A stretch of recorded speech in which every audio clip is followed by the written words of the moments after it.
The Science and Soul of Surfing, Alan Renwick.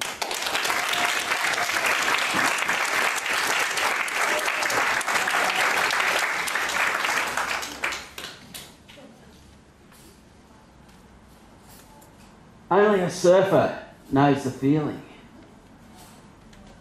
A phrase trademarked by the Billabong Corporation. There has never been a truer phrase penned in reference to surfing. And tonight, I will give you just a taste of that feeling that only a surfer knows.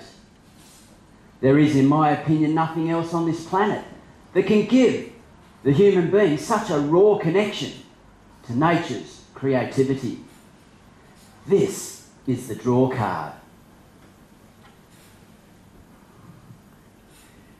It all starts when the wind blows across the surface of the ocean.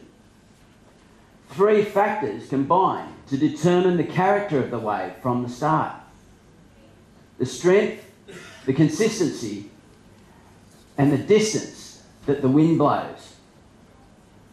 Now, as these new waves make their way across the ocean, they then develop relative to the weather conditions they encounter along the way. Extreme weather conditions, such as tropical cyclones off the coast of Queensland, develop from the months from January through to March. And if these cyclones are at sea, out to sea when they are at strength, they produce strong swells. As these swells make their way across the oceans, the energy is as much above the surface as it is below, moving the top layer of water up and down and forward and back in a circular motion. Yet the water stays in the same place in the current as the energy powers on through the ocean.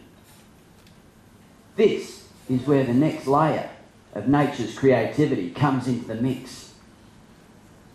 The ocean floor is made up of sand, rock, and coral. It is an infinite underwater landscape, and it is each wave's interaction with this landscape at a particular depth that becomes a defining moment in each wave's life. Will it be dashed against the cliff face and the energy dispersed back out into the ocean? Or will it come across a sandbank in a line and close out in a crumbling mass of foam? Or will it meet up with one of the many extraordinary point breaks on its march down the New South Wales coast? Now for the experience.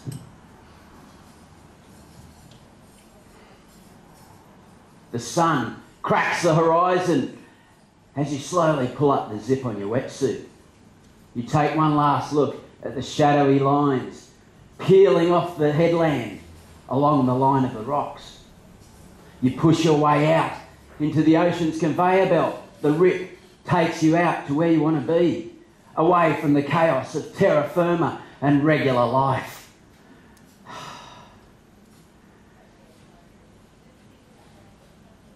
You know it's already on its way. The wave that has been created for you, different from all the rest. All of a sudden you see it, and you paddle just enough to meet it at the right instant, and you turn and paddle towards the shore. The peak lifts you up and propels you forward. The board begins to plane, and your feet automatically find the familiar position. Lean into the direction of the unbroken wave, and the top edge of the vertical wall ahead of you begins to feather. Then it projects out horizontally and comes down the other side. You are now in the tube.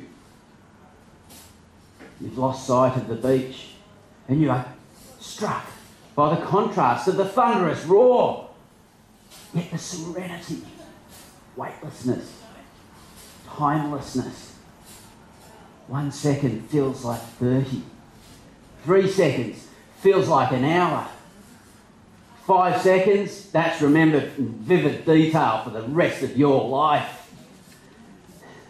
All of a sudden, acceleration kicks in and you get propelled out the closing mouth of the wave. Spray fires past you like reverse light speed as you go planing over the back of the wave for metres. The wave self-destructs on the sandbank. Nothing else can make you so connected with Mother Earth, yet so disconnected with the world at the very same instant. And you turn and paddle out for another wave, just like that. And you see a fin, and then another.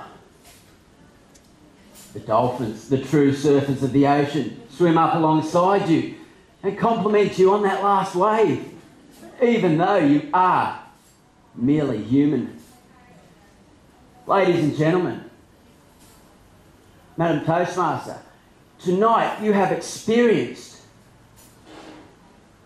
the feeling that only a surfer knows, and you have some sense of the science and the soul of surfing.